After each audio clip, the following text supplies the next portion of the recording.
अगर इमाम हुसैन के सच्चे गुलाम हो तो इमाम हुसैन का तरीका भी तो अपनाना पड़ेगा ना मेरे भाइयों। अब आने वाला है माह मुहर्रम, मेरा एक एक हुसैनी या हुसैन के नारे लगाएगा, कैसे जज्बे में सरशार होगा माशाअल्लाह। मैं ये कहना चाहता हूं कि जब बेअमल हो करके तुम्हारे नारों का इतना वजन होता है, अगर बामल हो गए तो नारों का कितना वजन होगा। तुम्हारे या अली या हुसैन या हसन, इनके नारों का कितना असर होगा। जिनकी माएँ जिंदा हैं, जाहिर है वो तो अपनी माँ से कहते ही हैं, और कहें नहीं कहते हैं तो कहें। और जिनकी माएँ फौत हो गई हैं लेकिन रूहानी रिश्ता ख़त्म नहीं होता है, समझ रहे हैं आप, रूहानी रिश्ता रहता है हमारा। हम उनके पास जाते हैं, कब्रों पे ज़ियारत के लिए जाते हैं, तो अहादीस सहीहा में वारिद है कि आपके कदमों की आवाज़ को भी सुन लेती है वो रूहें जो वहाँ पर मदफून है। प्यारी माँ मुझको तेरी दुआ चाहिए, प्यारी माँ मुझको तेरी दुआ चाहिए, प्यारी माँ मुझे। अगर आप भी मेरे साथ आहिस्ता आवाज में, ज्यादा आवाज में आप नहीं बोलें, आहिस्ता से पढ़ते रहें। प्यारी माँ मुझको तेरी दुआ चाहिए, तेरे आंचल की ठंडी हवा चाहिए, प्यारी माँ मुझको तेरी दुआ चाहिए, तेरे आंचल की ठंडी हवा चाहिए, तेरी ममता के साए में फूलूं फलो, थाम के तेरी उंगली में बढ़ता चलो, सर पे साया तेरा उम्र भर चाहिए, प्यारी माँ मुझको तेरी। आप भी पढ़िए सारे लोग। प्यारी माँ मुझको तेरी दुआ चाहिए, तेरी खिदमत से दुनिया में इज्जत मेरी, तेरी खिदमत से दुनिया में इज्जत मेरी, तेरी खिदमत से दुनिया में इज्जत मेरी, तेरे कदमों के नीचे है जन्नत मेरी, मुझको इसके सिवा और क्या चाहिए, मुझको इसके सिवा और क्या चाहिए। बड़े सारे लोग। प्यारी माँ मुझको तेरी दुआ। अरे माँ की दुआ, घर से निकलो तो मुनव्वर राना साहब के वो मिसरे वो तो पढ़ते ही हैं, मगर मैंने भी काफ़ी पढ़े हैं जलसों में कि घर से निकलो तो दुआ ले लो माँ की, और अगर वो फौत हो गई हैं, कहीं लंबे सफ़र पे आप जा रहे हो तो कब्र पे जाके फातिहा पढ़ो, ऐसे बाप के भी हाथ चूम लो। फिर घर से निकलो तो ये कहते हुए कि हमारे कुछ गुनाहों की सज़ा भी साथ चलती है, अब हम तन्हा नहीं चलते, दवा भी साथ चलती है, और अभी जिंदा है माँ मेरी, मुझे कुछ भी नहीं होगा, मैं घर से जब निकलता हूँ दुआ भी साथ चलती है। जरा जोर से बोलें। प्यारी माँ मुझको तेरी दुआ चाहिए, तेरे आंचल की ठंडी हवा चाहिए, लोरी गा के मुझको सुनाती है तो, लोरी गा के मुझको सुनाती है तो, मुस्कुरा के सवेरे जगाती है तो, मुस्कुरा के सवेरे जगाती है तो, बस तेरे प्यार का आसरा चाहिए। प्यारी माँ, जोर से। प्यारी माँ मुझको तेरी दुआ। हज़रात, हमारे अजीज़म मुअज़्ज़म भाई की वालदा दुनिया से चली गई, ज़ाहिर एक दिन हमें आपको भी जाना है। आप में से कोई ऐसा नहीं बैठा होगा, यहाँ है ही नहीं कोई ऐसा जिसका कोई ना कोई अजीज दुनिया से ना चला गया। एक उस्ताद अपने शागिर्द के साथ कब्रिस्तान गए। कब्रों के पास खड़े होकर के उन्होंने अपने शागिर्द से कहा, बेटा ये बताओ, ये जो यहाँ पर मदफून हैं, अगर इनको जिंदगी मिल जाए तो ये दुनिया में आने के बाद क्या करेंगे? शागिर्द ने बड़ा अच्छा जवाब दिया। कहा, हुजूर अगर ये दुनिया में दोबारा आ जाएं और इनको अल्लाह पाक मोहलत दे दे दुनिया में आने की, बहुत नेकियां करेंगे हजरत। ये मस्जिदों से निकलेंगे नहीं, गोया के इनका दिल मस्जिदों में मुअल्लक रहेगा, इबादत करेंगे, साहिब हैसियत अल्लाह पाक बनाएगा इनको, दौलत से नवाजेगा, राह खुदा में खूब खर्च करेंगे, खूब नेकियां करेंगे। जवाब अच्छा था कि नहीं था उनका? उस्ताद ने जो जवाब दिया वो हमारे आपके सब के लिए है। उस्ताद ने कहा, बेटा ये तो अब दुनिया में नहीं आएंगे, ये तो अब कयामत के दिन ही उठेंगे, लेकिन तुम अभी दुनिया में हो, तुम ये काम कर लो जो इनके लिए कह रहे हो। तुम्हारे पास अभी ये मोहलत है, तुम्हारी सांसों की डोर नहीं टूटी है, नब्ज़े हस्ती अभी खामोश नहीं हुई है, दिल की धड़कनें बाकी हैं, इसलिए अपनी जिंदगी की कदर करो, फजूल बेहुदा बातों से अपने आप को बचाओ, मोबाइल का गलत इस्तेमाल मत करो, अपने आप को मसाजिद के करीब करो। मेरी कौम की माओ बहनों बेटियों, तुम भी अपने आप को कनीज़ाने फातिमा जहरा बनाओ, कनीज़ाने सैयदा आयशा सिद्दीक़ा बनाओ, अपने आप को राह रास पर रखो और अपना किरदार दुनिया के सामने मिसाली पेश करो।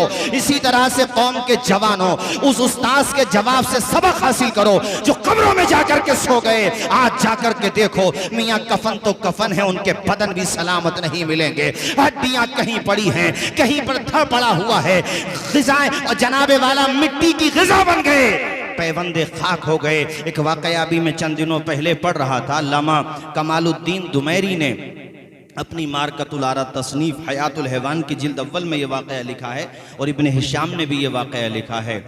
एक हुजूर की पैदाइश से पहले की बात है, अभी हमारे हुजूर दुनिया में तशरीफ़ नहीं लाए थे, अभी आपकी पैदाइश नहीं हुई थी, उस वक़्त की बात है। ये जिसकी मैं बात कर रहा हूँ, ये हज़रत अबू बकर सिद्दीक़ के वालिद अबू क़हाफ़ा के चचाओं में होता था। इसका नाम था अब्दुल्ला इब्ने जदान।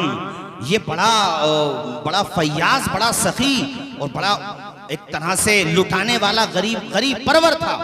तो इसका वाकया लिखा है कि ये शुरू में बड़ा शरारती किस्म का था, इसके परिवार वाले से तंग आ गए थे, यहाँ तक कि इसके बाप ने एक मरतबा गुस्से में आकर के ये कहा कि तू मुझे अपनी शक्ल, जैसे बाप कह ही देता गुस्से में कि अपनी शक्ल मत दिखाना, कहीं डूब के मर जा, कहीं कूद के मर जा, कहीं भी जाकर के मर जा, अपनी शक्ल मत दिखा, तेरी वजह से मक्का के लोगों में बैठना मेरे लिए मुश्किल हो गया है, तू मेरे लिए बदनामी का बाइस बन रहा है।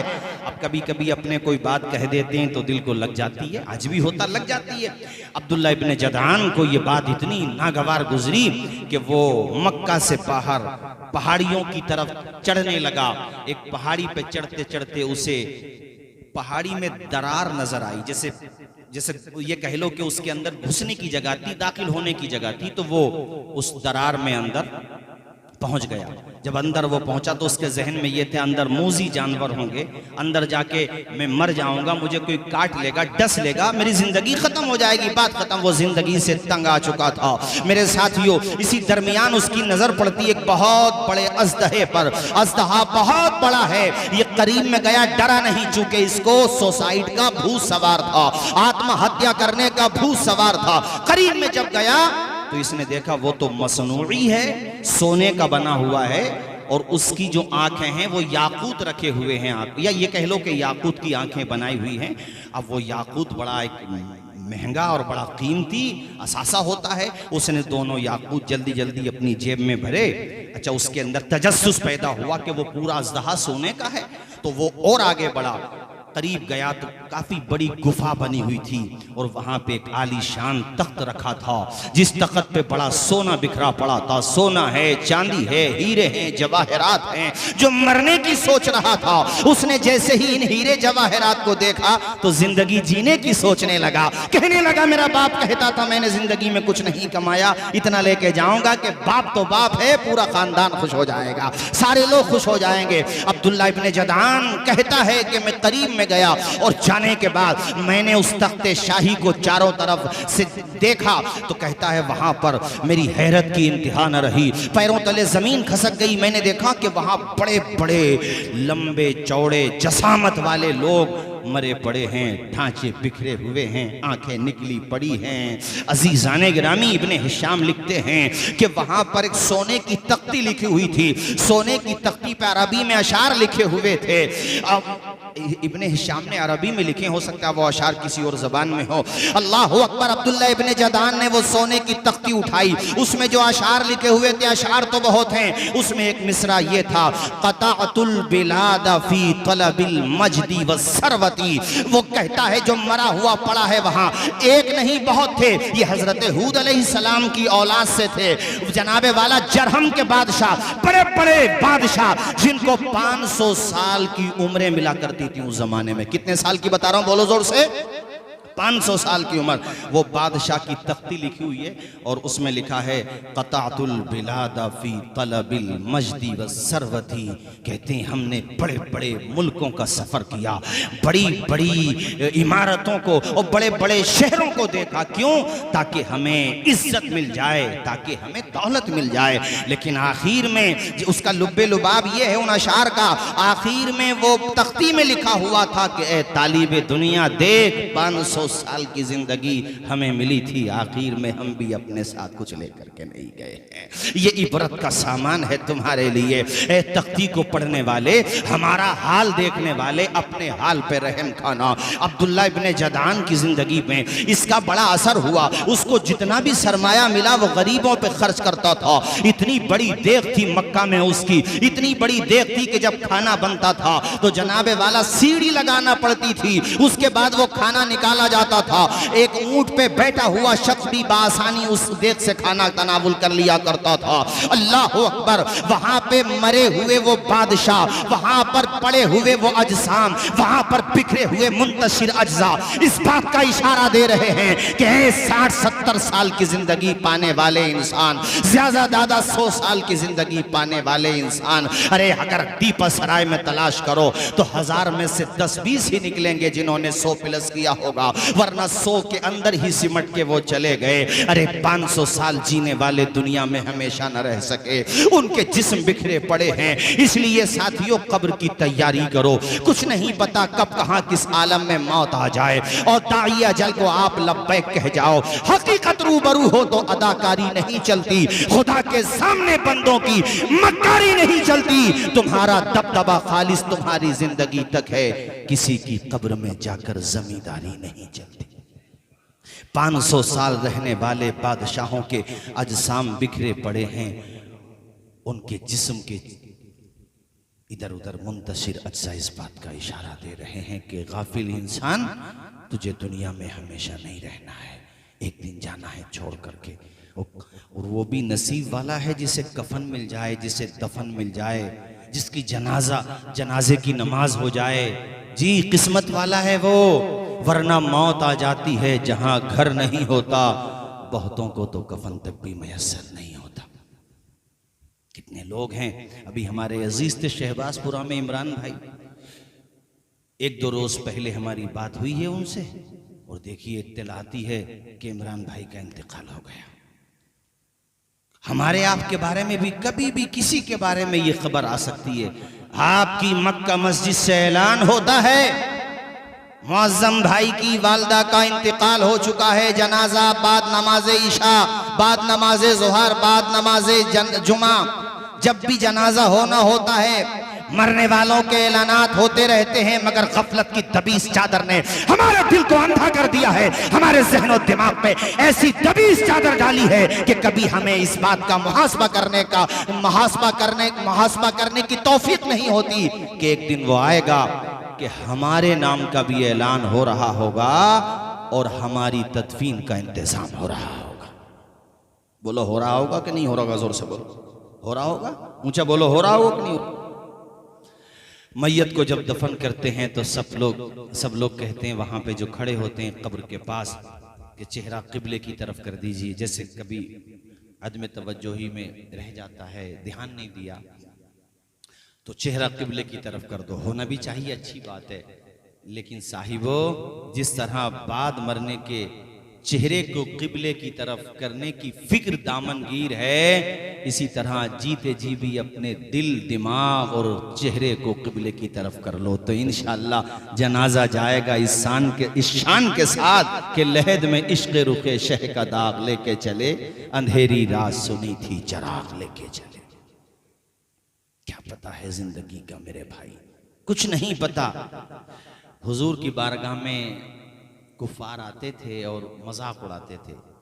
वक़ाल लज़ीना कफ़रू हल नदुल्लुकुम अला रजुलिन युनब्बिउकुम इज़ा मुज़, कहते थे आकर के मजाक उड़ाते थे कि ये कहते हैं जब रेज़ा रेज़ा हो जाएगा इंसान, बिल्कुल जुज़ुल लज़ी ला यतजज़्ज़ा की बहस भी यहीं से शुरू होती है, मतलब बिल्कुल खत्म, बॉडी गल जाएगी, कीड़े मकोड़े खा जाएंगे।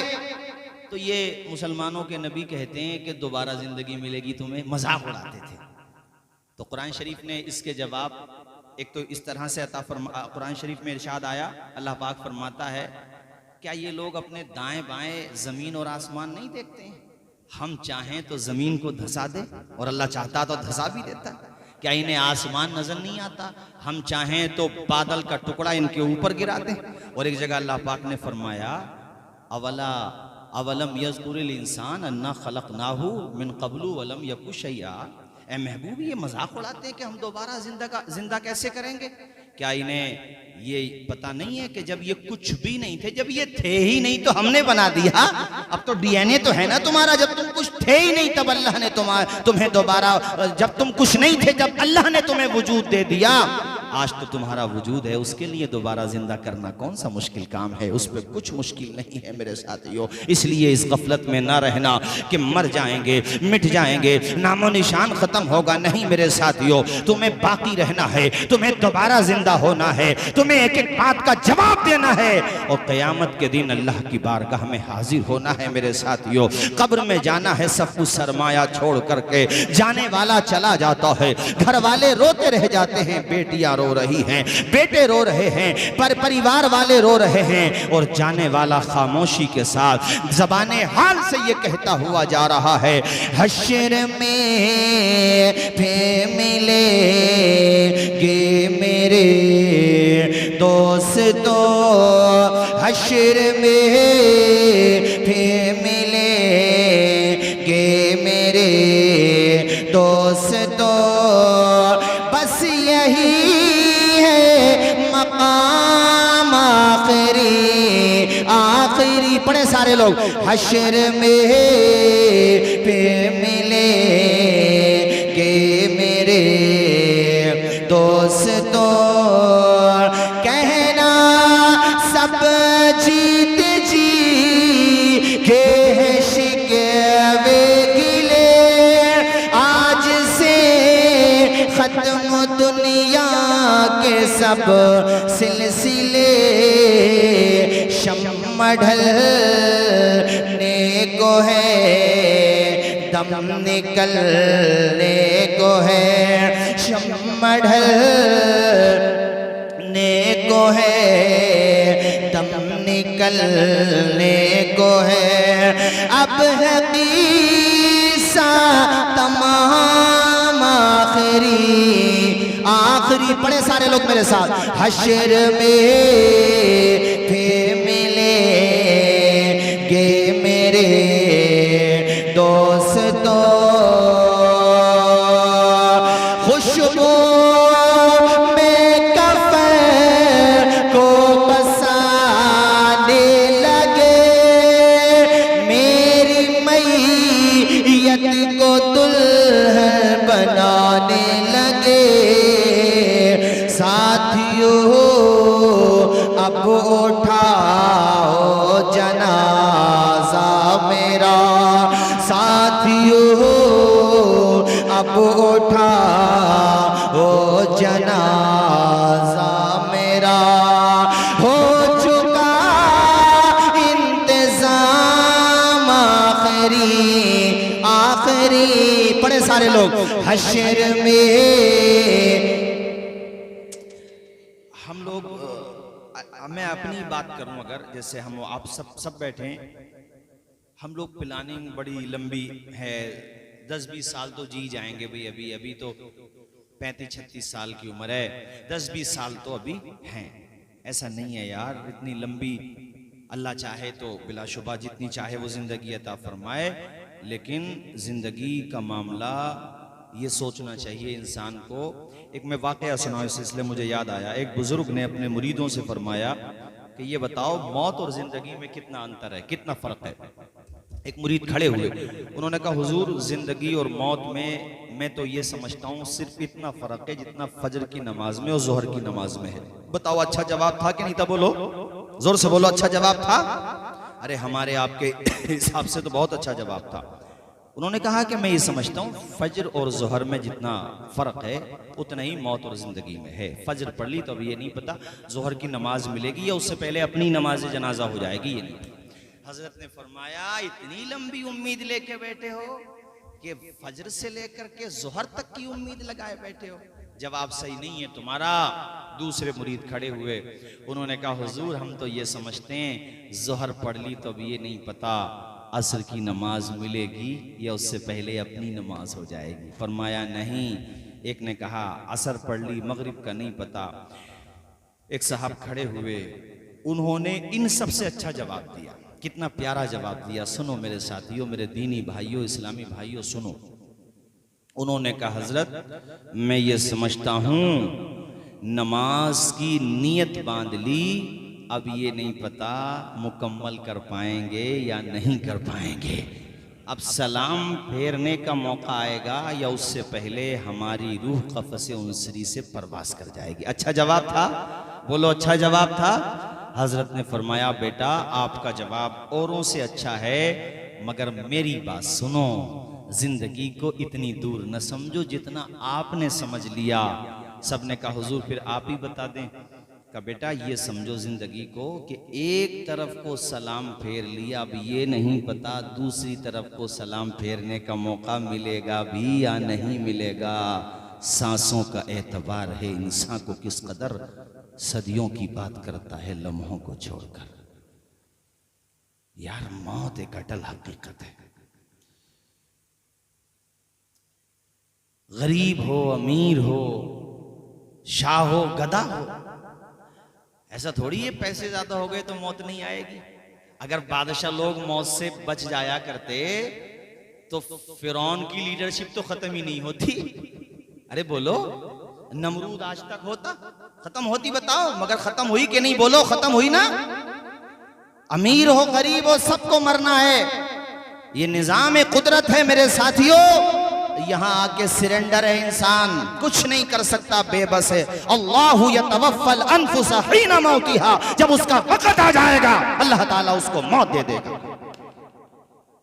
कितना ही बड़ा पद क्यों ना हो उसके पास। फिरौन मिस्र का बादशाह था, नमरूद पूरी दुनिया का बादशाह था। मौत आई तो आई ना, बोलो आई तो आई ना। फेल है इंसान। बहुत नाज है इंसान को अपने मशीनी दौर पे कि हमने तो चांद को मुसख्खर कर लिया, हमने ऐसी रफ्तार के साथ चलने वाली गाड़ियां मशीनरी, अरे हमने हवाओं में परवास करने वाले जहाज बना दिए, हमने पानी के अंदर 11,500 फीट की दूरी में टाइटैनिक मलबे के पास पहुंचने के लिए सबमरीन बना दी, पनडुब्बी बना दी हमने। इतना कॉन्फिडेंस है इंसान को अपने ऊपर, जो कि अपनी जगह है, ठीक है। लेकिन ये बताओ साहिब, तुमने आज तक मौत का इलाज तलाश क्यों नहीं किया?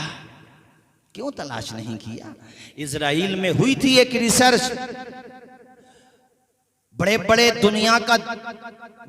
दुनिया के स्पेशलिस्ट डॉक्टर्स को जमा किया गया था। मेडिकल लाइन से जुड़ा हुआ दिल दिमाग, और वो भी एक्सपर्ट जमा किए गए थे, और उन्होंने एक नहीं 100 से ज्यादा ढांचों को जमा किया था, जिसको कंकाल कहते हैं। बॉडीज को, जिनका इंतकाल हो गया था, उनकी बॉडीज को जमा किया था। पूरी कोशिश लगाई थी, एड़ी चोटी का जोर लगाया था, यार उन डॉक्टर्स में से भी कोई नहीं बच पाया, सबको वक्त आने पे मौत आ गई। मौत का इलाज कौन तलाश करता है, कर सकता है? कोई नहीं कर सकता। जब मौत आती है तो आकर रहती है, कोई नहीं बच सकता मेरे साथियों मौत से। और देखो, मैंने अभी पनडुब्बी का जिक्र किया था, अभी 18 जून को एक पनडुब्बी टाइटैनिक जहाज को देखने गई थी। उसमें 5 लोग सवार थे, 2 उसमें अपने पड़ोसी मुल्क के भी थे, शहजादा सुलेमान और उसका बेटा दाऊद। मौत भी देखो जहां लिखी हुई है, 15 करोड़ के दोनों ने उसके टिकट खरीदे थे, यानी उसका खर्चा जो था दोनों लोगों का 15 करोड़ का था। लेकिन मौत जहां लिखी हुई हो, कोई इसलिए डूब जाता कि उस पे पैसे नहीं होते, और कोई पैसे दे के भी डूब जाता है। जब मौत आना होती है तो बोलो जोर से, अरे बोलो, जब मौत आना है तो कोई तो इसलिए डूब गया कि पैसे नहीं थे, और कोई पैसे देकर भी डूब गया। पनडुब्बी देखने जा रहे थे, 5000 फीट पे अभी पहुंचे थे, 5000 फीट की गहराई पे।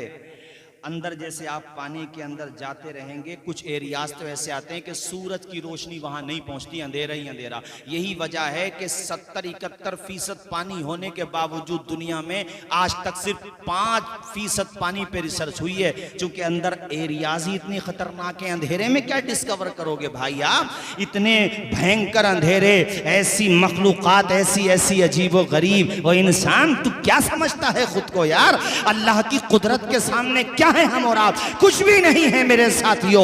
ये समंदर जमीन के यानी पानी जो है जमीन के 71% है कमोबेश। और मेरे साथियों, जमीन कितनी बड़ी है, और जमीन से सूरज बड़ा है। सूरज आसमान के मुकाबले में छोटा ही सा तो है, और कितना बड़ा आसमान है। अब मेरे रब का फरमान सुनो, सूरह रहमान की ये आयत सुनो, अपने दिल दिमाग को हाजिर करो, खुदा से खुद को करीब करो, अल्लाह की तरफ अपने दिल की लो लगाओ, मस्जिदों में आकर के 5 वक्त नमाज अदा किया करो, तहज्जुद के सजदे किया करो, अव्वाबीनो इशराक पढ़ा करो, अल्लाह ताला की तरफ रुजू करो, उसकी बारगाह में रुजू तो करो, उसकी बारगाह में आकर के तो दुआएं तो करो। वो तुम्हारे ईमान को मजबूत करने वाला है, वो तुम पे रहम फरमाने वाला है मेरे साथियों। नारे तकबीर, नारे रिसालत, उलमाए अहले सुन्नत, आले रसूल सैयद मुआज़ अशरफ साहिब किबला।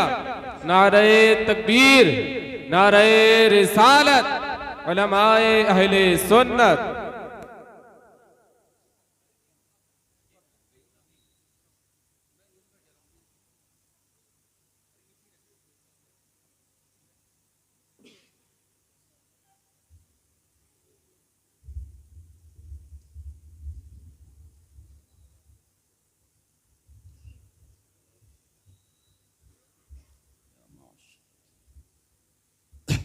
बैठ जाइए सारे लोग, बैठिए सारे लोग, बैठिए। दुरूद शरीफ पढ़ लीजिए एक मरतबा, सल्लल्लाहु अलैहि नबील उम्मी व आलिहि सल्लल्लाहु अलैहि वसल्लम।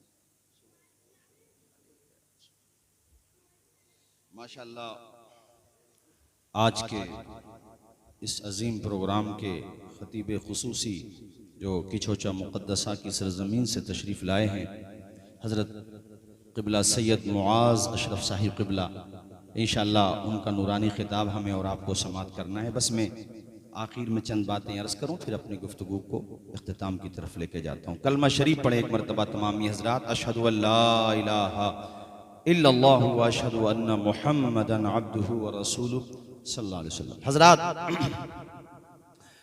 सूरह रहमान में अल्लाह पाक ने फरमाया, या माशरल जिन्नी वल इंसी इन इस्तताअतुम अन तनफुजू मिन अक़तारिस समावाति वल अर्ज़ि फनफुजू ला तनफुजून इल्ला बिसुल्तान फबिअय्यि आलाइ रब्बिकुमा तुकज़्ज़िबान। ज़रा ज़ोर से बोलो, सुनो। अल्लाह पाक फरमाता, ए जिन्नात और इंसानों के गिरोह हो। इसमें अल्लाह ने पहले जिन का जिक्र फरमाया, चूँकि उमूमी तौर पे जिन के अंदर बनिस्बत इंसान के ज़्यादा ताकत है। हाँ, अगर अल्लाह चाहे तो मखदूम सिमना को इतनी पावर अता फरमाता है कि जिन्नात को कहता अल्लाह चाहे अपने नेक बंदों को, अपने मखसूस बंदों को। कुरान मजीद की आयत गवाह है। बाज़ लोग औलिया किराम के तसर्रुफ पे भी बातचीत करते हैं, उनको शकूक व शुबहात रहते हैं। ठीक है, आप हिकायात की किताबें नहीं मानते, आपका ज़ौक़ है, लेकिन कुरान शरीफ की आयत को का इनकार कैसे कर सकते हैं? सूरे नमल में तवज्जो फरमाइए, मैं कुरान से आप हजरात के सामने पेश कर रहा हूँ। हो सकता है कोई मखदूम पाक के हवाले से पसो पेश करे, हालांकि जिंदा करामत मौजूद है, जिसका इलाज कहीं ना हो रहा हो, जिसका भूत कहीं ना उतर रहा हो, चला जाए इंशाअल्लाह सही होकर के आएगा, अल्लाह पाक ने चाहा तो। मैं कुरान की आयत से बताता हूँ कि वलियों की ताकत अल्लाह चाहे जिनसे ज्यादा, अल्लाह चाहे तो जिनसे ज्यादा होती है, जिन्नात से ज्यादा होती है। हजरत सूरे नमल में ये बात मौजूद है। हजरत सुलेमान अलैहिस्सलाम ने अपने दरबार में ये कहा था कि मुझे बिल्कीस का तख्त चाहिए उसके आने से पहले। वो तख्त बहुत दूर था, 1-2 किलोमीटर दूर नहीं, बहुत दूर था। वो तख्त चाहिए, बड़ा भारी तख्त था। और जब वो आए, बिल्कीस आ रही थी, मलिका सबा बिल्कीस, तो उसको कई तालों में बंद करके आई थी। गार्ड भी लगे हुए थे वहां, फौजी दस्ते भी थे उनके जमाने में, जो भी दस्तूर था हिफाजत का, वो सब पूरा बंदोबस्त करके आई थी। क़ाल इफ़रीतुम मिनल जिन्नी अना आतीका, तो उनके दरबार में जो एक हैकल जिन था ताकतवर, उसने कहा मैं ये लेकर के आऊंगा आपके पास, इससे पहले कि आपकी नशिस्त बर्खास्त हो जाए, यानी आपके उठने से पहले। उठने का मतलब यहाँ ये है कि वो सुबह में बैठते थे, दोपहर तक, दोपहर में शाम तक, आपकी नशिस्त बर्खास्त होने से पहले सैकड़ों मील की मसाफत से तख्त को लाना ये कम बड़ी बात था। नशिस्त बर्खास्त होने से पहले, हवाई जहाज ट्रेनें तो थी नहीं उस जमाने में, कहता मैं लेकर के आऊंगा आपकी नशिस्त बर्खास्त होने से पहले। अल्लाह के पैगंबर सुलेमान अलैहिस्सलाम ने कहा नहीं, मुझे इससे भी पहले चाहिए। वो तो जिनकी ताकत थी जो उठने से पहले तख्त को लेकर के आ रहा था। अब एक अल्लाह के वली हजरत आसिफ बिन बरखिया खड़े हुए, उन्होंने कहा हुजूर पलक झपकने से पहले ला के रख दूंगा। जरा जोर से बोलो सुभान अल्लाह। ये जो कह रहे हैं नबी नहीं है, वली हैं। वो किसकी उम्मत के वली हैं? सुलेमान अलैहिस्सलाम की उम्मत के वली हैं। और ये मैंने कहां से बयान किया? कुरान से। है किसी में दुनिया में हिम्मत जो इस बात का इनकार कर दे? ये कुरान की आयत है, नस्स कतई है और सराहतुन नस्स से साबित है। इसमें मैं सुगरा कुबरा फिट नहीं कर रहा हूं, मुफस्सिरीन की भी आरा पेश नहीं कर रहा हूं, सीधा तर्जुमा, किसी भी मुतरजिम का तर्जुमा उठा करके देख लो। उन्होंने कहा क़ालल्लज़ी इन्दहु इल्मुम मिनल किताब, जिसके पास किताब का इल्म था, अब वो बोले हुजूर पलक झपकने से पहले ला करके दिखा दूंगा। पलक झपकने से पहले, तवज्जो करें, ये तसर्रुफ, ये ताकत देखें, नस्से कती है किसी में हिम्मत तो इनकार करके देखे। अब मुझे बताओ, और ये नहीं कि सिर्फ दावा किया हो, कुरान ये कहता है कि पलक झपकने से पहले तख्ते बिल्कीस हजरत सुलेमान के दरबार में रखा हुआ था। और जब वो आ गया तो क्या कहा था? हाज़ा मिन फज़्ल रब्बी, कि ये मेरे अल्लाह का फजल है। अल्लाह अकबर। मैं अर्ज ये करना चाह रहा हूं कि जब हजरत सुलेमान अलैहिस्सलाम की उम्मत में पैदा होने वाले औलियाए किराम में से एक वली कामिल हजरत आसिफ बिन बरखिया की ताकत का आलम ये है, तो मेरे नबी के गुलामों की ताकत का आलम क्या? कुरान से बताया मैंने, ठीक है। दलाइल में फर्क होता है, बिलाशुबा बिल्कुल फर्क होता है। दलाइल का तफावुत जो है अहकाम पर भी मुरत्तब होता है। तो कुरान की इन आयतों का किसी के पास कोई जवाब है? तो इस एतबार से औलियाए किराम के इख्तियारात को अल्लाह के हुक्म से, अल्लाह के इज़्न से। हजरात, मैं बात मुकम्मल करता हूँ। मैं ये कह रहा था कि इस आयत में सूरे रहमान की जो मैंने आपके सामने पेश की, अल्लाह ताला ने जिन का जिक्र पहले फरमाया, या माशरल जिन्नी, पहले जिन का लफ्ज है, ए जिन्नात और इंसानों के गिरोहो, इन इस्तताअतुम अन तनफुज़ू मिन, बहुत ध्यान से सुनो, देखो अल्लाह ताला से रिश्ता मजबूत करो, एतमाद, घबराओ मत, अपने आप को मायूसी की घाटियों में लेके न जाओ। बहुत से हालात आते रहे हैं, आते रहेंगे। कुल युसीबना इल्ला मा कतबल्लाहु लना, मेरे रब ने फरमाया, महबूब इरशाद फरमा दो, वही होगा जो अल्लाह ने मुकद्दर कर दिया है। घबराओ मत, अल्लाह पे भरोसा रखो, एतमाद रखो। इस आयत को देखो, बार बार पढ़ो, यहां से जाने के बाद भी इसको जहन में फिट करके जाना। मैं इस आयत का तर्जुमा सुनाने से पहले एक बात और समझाता हूँ। ये मोबाइल है, आप सब इस्तेमाल करते हैं, मैप भी चलाते हैं, हम लोग भी सफ़र करते हैं। हजरत, मेरी सआदत बनती है कि मैं साथ भी रहा हूँ। एक दफ़ा भीलवाड़ा में हम लोग साथ रहे थे। हजरत भी इस्तेमाल करते हैं, हम सब इस्तेमाल करते हैं। कहीं रास्ता अगर नहीं मिलता तो आप मैप इस्तेमाल कीजिए, आपको उसमें यकीनन फ़ायदा पहुँचेगा, गाइड करता है आपको। लेकिन कुछ एरियाज ऐसे भी आ जाते हैं जहां मैप भी कंफ्यूज हो जाता है, तो वो आपकी कंफ्यूजन क्या दूर करेगा? होता है, बोलो होता है। ऐसे ही अगर आप कोई भी सिम इस्तेमाल करते हैं किसी भी कंपनी का, तो अगर उसका टावर नहीं है तो फिर उसका नेटवर्क भी नहीं आता। होता है, बोलो। कुछ एरियाज में मैप काम नहीं करता, जहाँ पे नेटवर्क लगा हुआ ना हो तो वहाँ जहाँ पे टावर लगा हुआ ना हो किसी कंपनी का, तो वहाँ पे उसका नेटवर्क भी नहीं आता, परेशानी होती है। अब सुनो, मैं जो कहना चाहता हूँ, मतलब ये हुआ कि मशीनी दौर में कितनी ही तरक्की हो जाए, मगर कहीं ना कहीं कुछ ना कुछ वीकनेस तो है। वीकनेस ना होती तो 18 जून को जाने वाली ये पनडुब्बी, जिसका ड्राइवर जो उसका मालिक भी था, वो ये दावा कर रहा था कि हम 18 से 24 घंटे के अंदर अंदर, मेरे जहन से बात इधर उधर हो सकती है, मतलब बहुत जल्दी हम टाइटैनिक तक जाएंगे भी, वापस भी आ जाएंगे। मगर ऊपर जो जहाज जिससे उसका कनेक्शन जुड़ा हुआ था, कुछ ही देर में संपर्क टूट गया, यानी वो रडार से बाहर हो गई पनडुब्बी। और अंदर पानी का प्रेशर इतना होता है कि वो पनडुब्बी इस तरह से क्रैश नहीं हुई है, बल्कि पिचक करके क्रैश हुई है। इतना भयंकर वो अंदर जाकर के पानी का प्रेशर हो जाता है। मगर यहाँ एक जुमला और कहता चलूं, अंदर कितने टनों की पनडुब्बी ऐसे पिचक के क्रैश हो जाती है।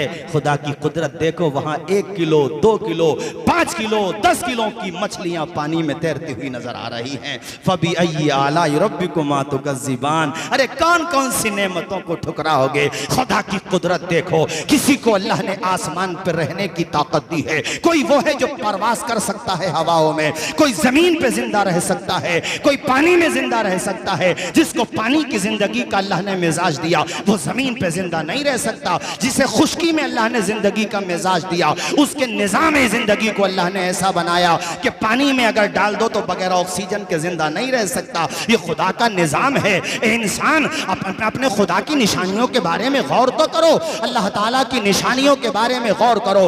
वफी अनफुसिकुम अफला तुबसिरून, अरे कम से कम अपने बारे में गौर कर लो, तुम्हारी आंखें खुल जाएंगी। कम से कम अपने आप ही को देख लो। हजरात, तो कनेक्शन टूट गया और नतीजा ये हुआ कि वो सब के सब मौत का लुकमा बन गए, फौत हो गए।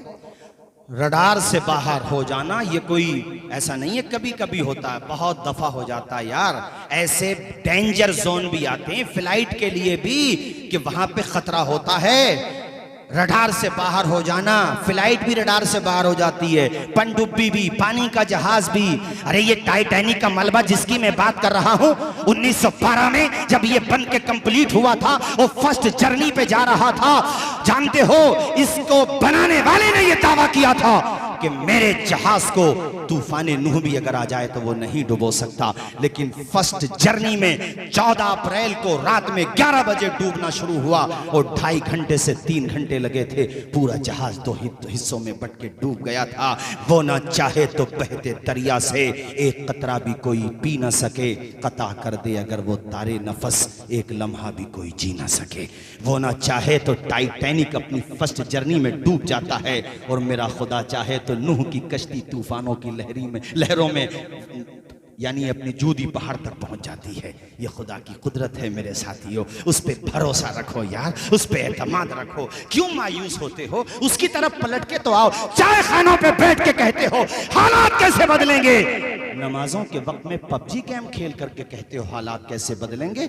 अब नमाजों के वक्त में जनाबे वाला IPL पे सट्टा भी हमारे नौजवान खूब लगाते हैं। मैं किसी बस्ती का नाम नहीं लेता, लेकिन अगर रिस्क हराम करोगे तो ब्लड भी हराम ही बनेगा तुम्हारा। कहां से सलाहुद्दीन अय्यूबी का जज्बा पैदा होगा, कहां से तुम्हारे अंदर हुसैनी रंग आएगा। अगर इमाम हुसैन के सच्चे गुलाम हो तो इमाम हुसैन का तरीका भी तो अपनाना पड़ेगा ना मेरे भाइयों। अब आने वाला है माह मुहर्रम, मुहर्रम मेरा एक एक हुसैनी या हुसैन के नारे लगाएगा, कैसे जज्बे में सरशार होगा माशाअल्लाह। मैं ये कहना चाहता हूं कि जब बेअमल हो करके तुम्हारे नारों का इतना वजन होता है, अगर बामल हो गए तो नारों का कितना वजन होगा। तुम्हारे या अली या हुसैन या हसन, इनके नारों का कितना असर होगा। इस एतबार से बामल बनो। आओ साथियों, आयत का तर्जुमा सुनो, फिर मैं अपनी गुफ्तगू खत्म करता हूं। रब कहता है या माशरल जिन्नी वल इंसी, ए जिन्नात और इंसानों के गिरोहो,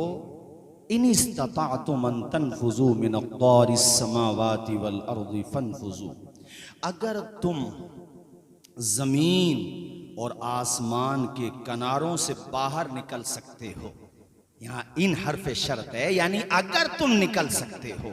वैसे निकल नहीं सकते। अरे आज तक जमीन डिस्कवर ना हुई तो आसमान के किनारों पे क्या पहुंचोगे यार।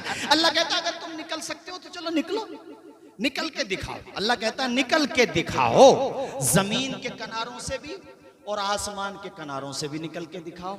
अल्लाह पाक फिर पता क्या इरशाद फरमाता, ला तनफुजून इल्ला बिसुल्तान, कहीं भी चले जाओ दबदबा हमारा ही पाओगे, हुकूमत हमारी ही पाओगे, कुदरत हमारी ही पाओगे। तहतुस्सरा पहुंच जाओ, कुदरत किसकी है? जोर से बोलो, खुदा की है। आसमान के किनारों पे कहीं भी पहुंच जाओ। मैं अब ये बताना चाह रहा हूं कि यह दुनिया का निजाम है जो रडार से बाहर हो जाता है। इस कदर डेवलप होने के बावजूद, इतनी तरक्की पाने के बावजूद बड़ी बड़ी मशीनरी कंफ्यूजन का शिकार हो जाती हैं, मगर ये खुदा का रडार है जिससे तू कभी बाहर नहीं हो सकता। न कोई जिन बाहर हो सकता, न कोई इंसान बाहर हो सकता। सूरह निसा में मेरा रब फरमाता है, ऐनमा तकूनु युद्रिकुमुल मौत, तुम कहीं भी चले जाओ, कहीं भी, ऐनमा कहीं भी, युद्रिकुमुल मौत, मौत का पंजा तुम्हें दबोच लेगा। जोर से बोलो, मौत का पंजा तुम्हें, जोर से बोलो ना। वलौ कुंतुम फी बुरूजिम मुशय्यदा, अगरचे तुम मजबूत किलों में जाकर के पनाह ले लो, मौत आएगी तो नहीं बोलोगे जोर से, मौत आएगी तो। और सूरह जुमा में अल्लाह पाक ने फरमाया 28वें पारे में, कुल इन्नल मौतल्लज़ी तफिर्रून मिन्हु, ए महबूब फरमा दो कि तुम लोग मौत से भागते हो, कि बच जाए मौत से, बच जाए मौत से। फ़इन्नहु मुलाक़ीकुम, अल्लाह पाक फरमाता है बेशक मौत तो तुम्हें आगे रहेगी, मौत से बच नहीं सकते। बोलो, मौत से बच नहीं बच सकते। अरे यार, अमीरों को भी आती है। अगर सिर्फ गरीबों को आती तो अमीर लोग तो मौत का भी मजाक उड़ा लेते कि गरीब था इसलिए मर गया। यही होता कि नहीं? मगर सबको आती है, सबको आना है। जितनी जिंदगी लिखवा के लाया है, ला यस्तअखिरून साअतम वला यस्तक़दिमून, सेकंड भी इधर से उधर होने वाला, आवाज आई इधर से उधर होने वाला। आखिरी बात, तकरीर मेरी खत्म, चूंकि हजरत भी तशरीफ फरमा है। डांसर था, सिंगर भी था, नाम माइकल जैक्सन था। शोहरत मिली, दौलत मिली और इतनी पब्लिसिटी कि अपने वक्त के बड़े बड़े प्रेसिडेंट ऑटोग्राफ लेते थे उससे। सोचिए किस कदर शोहरत मिली होगी। एक साथ लाखों करोड़ों लोग देखते थे उसको। उस जमाने में यूट्यूब इतना डेवलप नहीं हुआ था। सन 2009 में तो मृत्यु हो गई उसकी, निधन हो गया। कहता था 150 साल जिंदगी जीने का रिकॉर्ड बना के जाऊंगा। हम लोगों ने, आपने तो कोरोना के पीरियड में मास्क और ये दस्ताने, ये सब आम तरीके से, वो तो पब्लिक में भीड़ में जब भी जाता था दस्ताने लगा के जाता था, मास्क लगा के, ताकि किसी तरह का कोई इन्फेक्शन ना हो, कोई परेशानी ना हो। और रात में जब सोता भी था तो ऑक्सीजन वाले बेड पे सोता था कि इमरजेंसी में अगर कोई प्रॉब्लम हो गई तो मैं कहां से लेकर के आऊंगा ऑक्सीजन। ऑक्सीजन वाले बेड पे सोने वाला, पब्लिक से मिलते वक्त दस्ताने लगाने वाला, भीड़ भाड़ में मास्क लगाने वाला, अपने साथ 12 से 15 doctor, MBBS, MD, specialist doctor रखने वाला। और ऐ लोगों, उसने ऐसे लोगों की टीम भी तैयार कर रखी थी, अगर किसी वजह से मेरी किडनी खराब होती है तो ऐसे लोगों को उसने तैयार कर रखा था, जो उनको परमानेंट तनख्वाह देता था कि अगर मुझे किडनी की जरूरत हुई तो तुम डोनेट कर देना, जितना चाहो मैं तुम्हें पैसा दूंगा। ऐसे भी लोग थे। 12 से 15 उसके साथ डॉक्टर रहा करते थे, बड़े बड़े रिसर्चर रहा करते थे। हर महीने नहीं, हर हफ्ते अपने ब्लड का चेकअप कराता, अपनी पूरी बॉडी का चेकअप कराया करता था।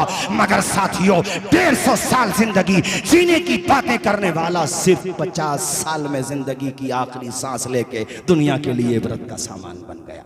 सिर्फ 50 साल जी करके दुनिया के लिए इबरत का। और इतना रिसर्च किया गया था, उसको इतना सर्च किया गया था, जिस दिन उसकी डेथ हुई इतना सर्च किया गया था कि गूगल भी हैक हो गया था कुछ देर के लिए। यानी गूगल भी कुछ देर के लिए हैक नहीं, कुछ देर के लिए जाम हो गया था, ये कह लीजिए हैंग हो गया था, मेरी ज़बान से हैक निकल गया। पढ़े लिखे लोग बैठे यहाँ पे, हमारे ख्वाजा कलीम अशरफ साहब क़िबला हैं, हमारे हज़रत मौलाना फाजिल साहब क़िबला हैं न। वैसे भी अगर जुमला कोई इधर उधर हो जाए तो उसको उसी वक्त दुरुस्त कर लेना चाहिए। सोशल मीडिया का दौर है हज़रात। मैं ये अर्ज़ करना चाह रहा था कि यानी ट्रैफिक जिसका कहते हैं, जैसे रास्ते जाम हो जाते हैं, ज़्यादा उस पर गाड़ियाँ चलेंगी तो रास्ते जाम हो जाते हैं ना, ऐसे ही गूगल पे किसी एक को ज़्यादा अगर सर्च किया जाएगा तो जाहिर सी बात है उस पर असर तो पड़ेगा। इतने लोगों ने देखा मगर कोई नहीं बचा सका माइकल जैक्सन को मौत से। ओ साहिबो, अपने आप को मौत के करीब करो,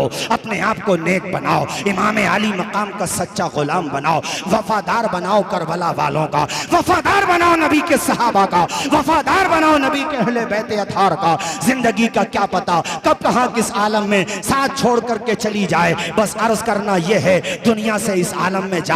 तुमने देखे नहीं है जनाजे, कितने प्यारे प्यारे जनाजे। हजरत इमाम अहमद इब्न हंबल का जब जनाजा उठा था, कितने लोगों ने कलमा पढ़ लिया था। बरेली शरीफ में हुजूर ताजुश शरिया का जनाजा उठा था, कितने लोग देख रहे थे। हर देखने वाला यही कह रहा था, ना समझ मरते हैं जिंदगी के लिए, जीना मरना है सब कुछ नबी के लिए।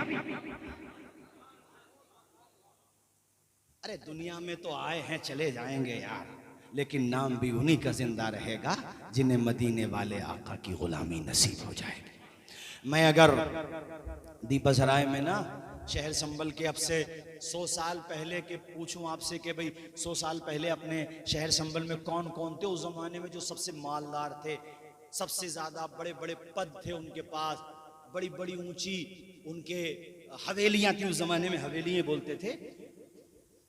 नाम नहीं मिलेगा आपको, लेकिन अजमलुल उलमा का नाम तुम राजस्थान में, महाराष्ट्र में कहीं भी जाकर के ले दो, जब नाम लोगे तो फौरन बताएगा संभल के रहने वाले थे अजमलुल उलमा। और अगर मैं यहाँ पर ना एक छोटे से बच्चे को खड़ा कर दूं अभी और मैं पूछूं बताओ मखदूम सिमना को जानते हो, तो वो तोतली जबान में कहेगा कि छोचा शरीफ में मजार शरीफ है। सिर्फ कि छोचा नहीं कहेगा, कि छोचा शरीफ कहेगा। अगर मैं पूछूं ताजुल फहूल बदायूं नहीं, कहा हजरत बदायूं शरीफ में मजार शरीफ है, मुफ्ती इरशाद साहब रामपुर में मजार शरीफ है। और मैं पूछ लूं बताओ इमाम इश्क व मोहब्बत का मजार कहाँ है, तो कहेगा बरेली शरीफ में है।